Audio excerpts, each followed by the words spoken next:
Hai ibu-ibu, assalamualaikum. Jumpa lagi di dapur Rina. Kira-kira kali ini dapur Rina mau masak apa lagi ya? Terus kita lihat videonya, jangan di skip ya ibu-ibu. Mau ada lampu kan bisa di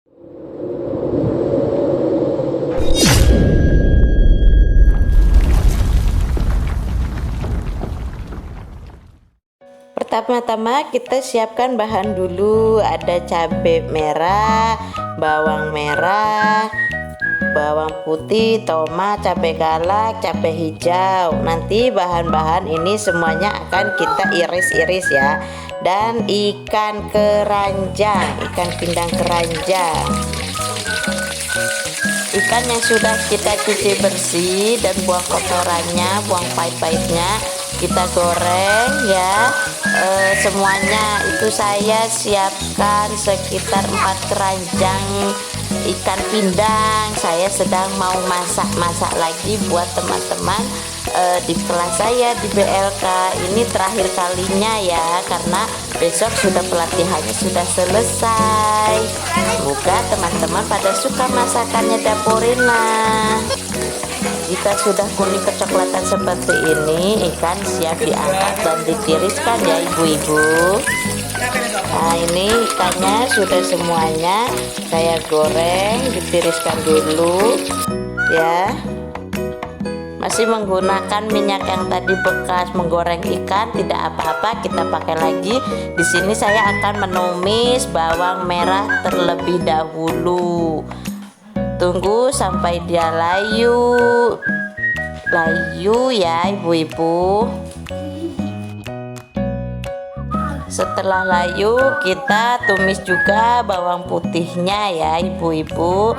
Kita aduk-aduk supaya bercampur.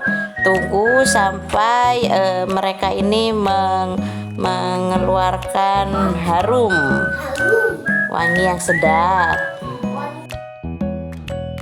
Baunya sudah wangi, kita tambahkan cabai merah, cabai galak, cabai hijau yang sudah kita iris-iris. Kita aduk-aduk supaya bercampur semuanya. Setelah layu cabenya, kita tambahkan tomat yang sudah kita iris-iris. Kita aduk-aduk ya ibu-ibu. Jangan lupa ya ibu-ibu bantu subscribe, like, komen, dan share ya ibu-ibu. Kita tambahkan gula merahnya, kita aduk, kita penyet-penyet itu supaya tercampur semuanya ya ibu-ibu. Iya ibu-ibu. Setelah semuanya tercampur layu, lalu kita masukkan ikan yang sudah tadi kita goreng. Sebagian saya sobek-sobek itu ikannya ya, jadi nggak gelundungan gitu.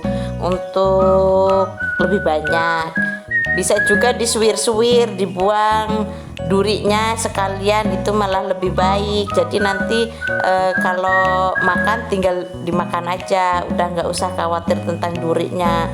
Tapi tadi keburu bumbunya sudah matang, jadi mau nggak mau saya langsung cemplungin saja ikan-ikannya itu ibu-ibu. Tambahkan sedikit air supaya bumbunya bisa lebih meresap lagi kepada ikan-ikannya dan tidak gosong ya ibu-ibu. Jadi tambahkan sedikit saja airnya, racak-racak gitu loh. Lalu diaduk-aduk supaya semuanya tercampur merata. Cantik sekali kan warnanya, ada hijau, ada orange, ada merah tuh. Lalu kita tambahkan garam secukupnya saja, dikira-kira ibu-ibu pakai feeling ya. Kalau takaran minimal 1 sendok teh. Terus kita tambahkan juga sasa atau micin. Yang tidak suka boleh di skip, boleh diganti pakai kaldu jamur atau gula pasir ya ibu-ibu. Saya lebih suka pakai micin soalnya ya sedikit saja lah buat syarat gitu, penambah rasa, penambah gurih. Setelah itu kita juga masukkan atau tuangkan Royco secukupnya saja. Ini Royconya saya pakai rasa ayam. Sebenarnya saya lebih suka rasa sapi, lebih kerasa gurihnya. Cuman berhubung di warung pas adanya rasa ayam ya tidak apa-apalah. Kita aduk-aduk semuanya supaya bercampur ya. Kita juga akan menambahkan lada bubuk ya ibu-ibu. Nih kita tambahkan lada bubuk secukupnya saja. Lebih enak lagi kalau di rumah ibu-ibu punya saus tiram dan kecap, tambahkan sedikit saja, itu bisa tambah lebih sedap lagi. Berhubung tadi saya nggak bawa ya seadanya aja ya. Alhamdulillah sudah matang, sudah siap disajikan dan dihidangkan untuk teman-teman di BLK. Nanti kita akan makan bersama. Sampai jumpa ibu-ibu di video berikutnya. Terima kasih sudah menyimak sampai akhir. Alhamdulillah selesai. Dadah, wassalamualaikum.